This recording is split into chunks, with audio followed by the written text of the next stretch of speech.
In a story that only a few years ago would have sounded like a bad episode of South Park, a Canadian high school is choosing to come to the defense of a woodshop teacher who's received sharp criticism for teaching class while sporting I can't even get through this, I'm laughing so much. A set of comically large fake breasts. It sounds like a fake story at first, like we're making a parody of the left. Because yes, you did hear me correctly. And that is the teacher in question currently on screen. And I hate to laugh because this is so bad, but the teacher pictured here with the enormous nipples of his prosthetic breast protruding through his ill-fitting shirt goes by the name Kayla Lemieux and is, of course, a man who identifies as a transgender woman. When parents of students at Oakville Trafalgar High School reached out to the school to express their understandable horror, this is the response that they received. Quote, "We are aware of discussion on social media and in the media regarding Oakville Trafalgar High School. We would like to take this opportunity to reiterate to our community that we are committed to establishing and maintaining a safe, caring, inclusive, equitable, and welcoming learning and working environment for all students and staff.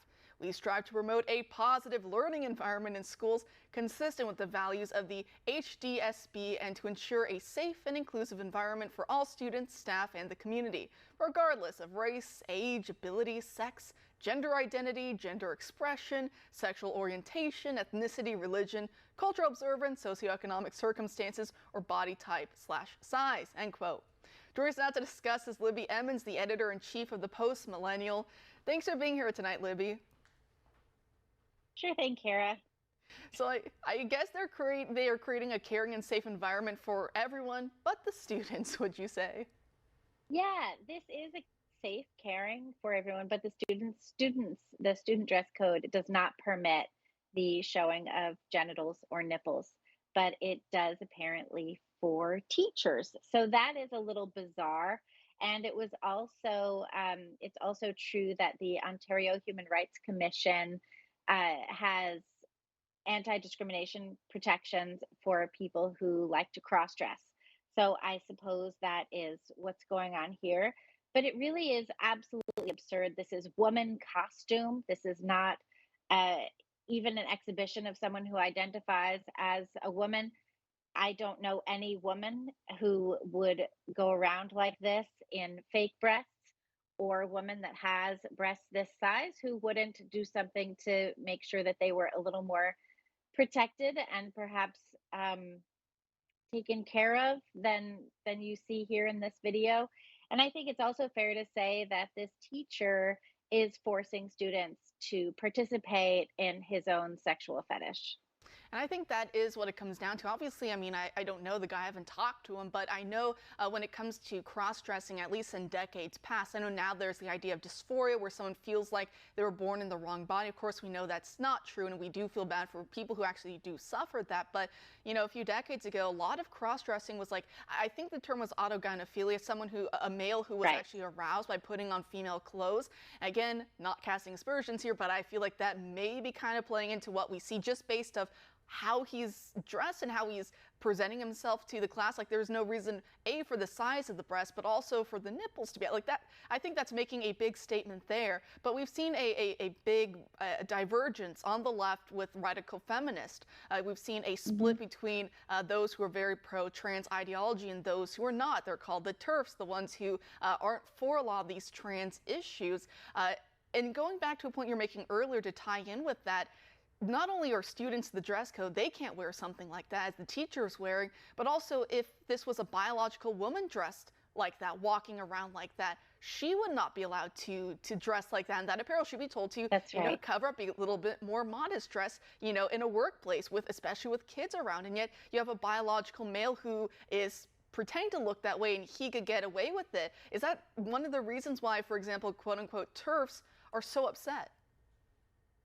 Yeah, women who realize that woman is a biological sex designation and not a costume do find costumes like this somewhat offensive. And I think that that's with good reason. I think it's also likely that perhaps this man does not identify as a woman, but instead identifies as a blow up doll, because that is how he has dressed himself.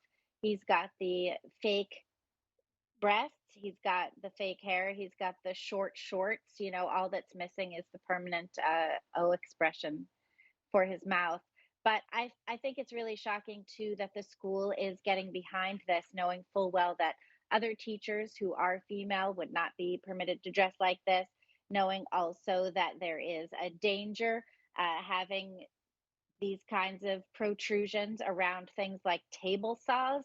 I don't know about you, but I took shop class and we had to be remarkably careful. We had to pull our hair back, all sorts of things. And, certainly because we were in middle school, no one had anything like this going on, but it would not have been permitted in a shop class. And I think it's also arguably more offensive for the women students, the girls in class who are probably in high school dealing with their own issues about their own bodies. And it almost seems like he's making fun of them and making fun of what they're going through. Girls have a really hard time as their bodies are developing and their breasts get bigger. It feels really weird. Everybody looks at you differently, and suddenly, I'm sure everybody is laughing at this poor teacher who's behaving in such an egregiously stupid and offensive way.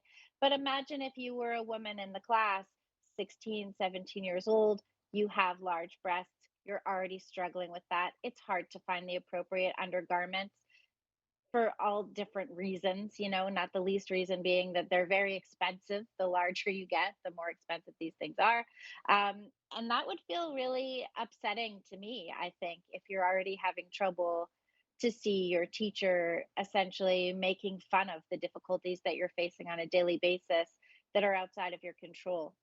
And I think that's exactly right. That's a point I hadn't even thought of, but I think you're exactly correct there. And I think this is also reason number 1,052. I don't know, make up a number, as we've talked about before, that I think we on the right sometimes we get too comfortable in just pointing out the craziness and saying, wow, can you believe that? But I think the shock value now, sadly, is wearing off. You see, as you were saying earlier, this school, they're like, yeah, we see it. We've seen those pictures. We see them every day. We're fine with it. Now what? So I think that kind of Right. necessitates us to have a different approach to the matter, a more holistic type of approach in how we talk about the ideologies, the worldview underlying how we see ourselves, our bodies, how men and women relate to each other, and also how we use the power that is given to elected officials by the people. As we see, Florida Governor Ron DeSantis is a great example of what can be done to help protect kids, because again, the shock value is sadly wearing off. We see the kink in the streets with pride parades. You see parents happily bringing toddlers to that. So we're gonna have to use more when we talk about this. So Libby, that's why I love bringing you on. Thanks for joining us tonight.